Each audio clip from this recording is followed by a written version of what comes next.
if I said to you, Gigi, that's a nice dress, do you think that I like your dress? How come?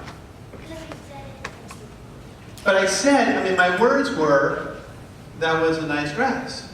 But I said what? I said it like I didn't mean. Okay, how about, that is a nice dress. You don't think I said, my words are, okay, how about, well, that's a nice dress. Yeah. But my words say that I like your dress. So what you're saying is how I say something is more important than what I'm actually saying. Isn't that kind of weird? But that's the way it works, isn't it?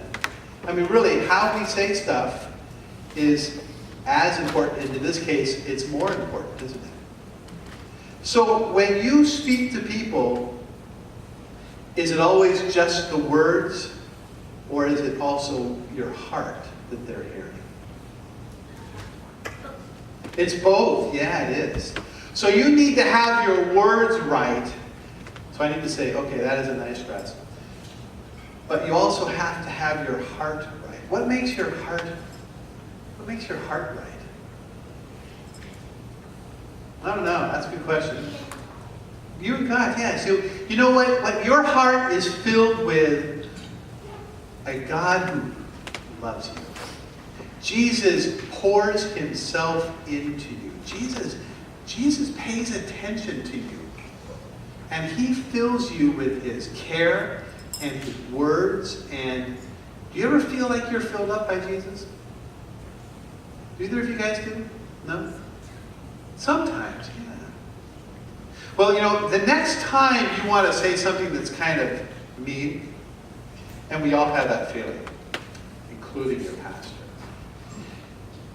You can either say that thing that's mean, or you can also realize that you are filled with love, and you are filled with care, and that Jesus has filled your heart. And that if you want to speak in a loving way versus a mean way, you have the ability to do that. Because you are cared for. And Jesus has poured himself into you. Do you think it's good news that you have that ability to do that? I think that's because when you do that, people feel a lot better. So usually when I say, hey, that's a nice dress, I mean it. I do. Doesn't that feel better than what I said the first time? I knew there was going to be one of those answers here. I just knew I was pushed my luck here. Would you guys pray with me? Dear Jesus, thanks for loving us. Thanks for pouring yourself into us. Thanks for filling our hearts with your Spirit. We love you, Jesus. And all God's kids say,